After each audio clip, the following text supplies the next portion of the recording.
Alain Bachung nous a quittés un 14 mars, l'année 2009 plus exactement, à l'âge de 61 ans. Il laisse derrière lui un immense héritage musical et son influence dans la chanson française est toujours aussi présente. Dans sa vie privée, l'artiste fascinant était père de 2 enfants, mais les relations avec son aîné Arthur, né de son mariage avec Chantal Monterastelli de 1991 à 1999, sont restées complexes. Dans un magazine consacré à la succession du chanteur diffusé sur Énergie 12 en 2020, Héritage, on découvrait que le fils d'Alain Bachung aurait été mis à l'écart lors des obsèques de l'interprète de La Nuit je mens le 20 mars 2009.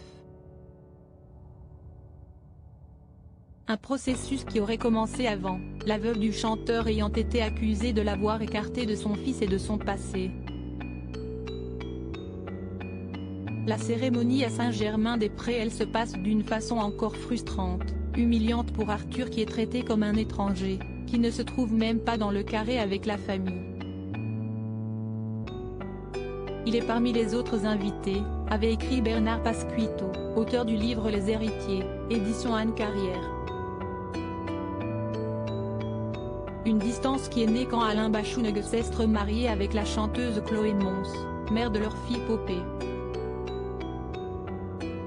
Le lendemain de l'enterrement de son père, Arthur a eu le choc de recevoir le testament. Alain avait laissé à sa veuve tous ses droits d'auteur, bénéfices artistiques, biens, meubles et effets personnels. Concrètement, jusqu'à la mort de sa belle-mère, qui n'est pas beaucoup plus âgée que lui, Arthur ne pourra rien percevoir, dénonçait Chantal Monterastelli dans les colonnes du journal du dimanche. Aucun héritage sentimental non plus pour son fils, qui espérait récupérer cassettes et instruments de musique de son défunt père. La réponse de sa veuve, Chloé Mons, un état des lieux contesté par Chloé Mons elle-même. Alain n'a déshérité personne. Cette affirmation était fausse et m'a blessé ainsi que Popée. Que dire de ces gens? Si est-il leurs problèmes, leurs fantasmes? Quand on rencontre quelqu'un de connu, comme moi, on est immédiatement soupçonné du pire, cela fait partie du package, réaffirmait Chloé Mons dans Le Parisien.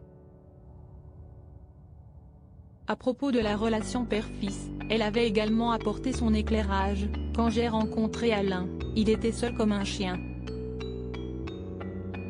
Sa relation avec son fils était déjà complexe, voire difficile.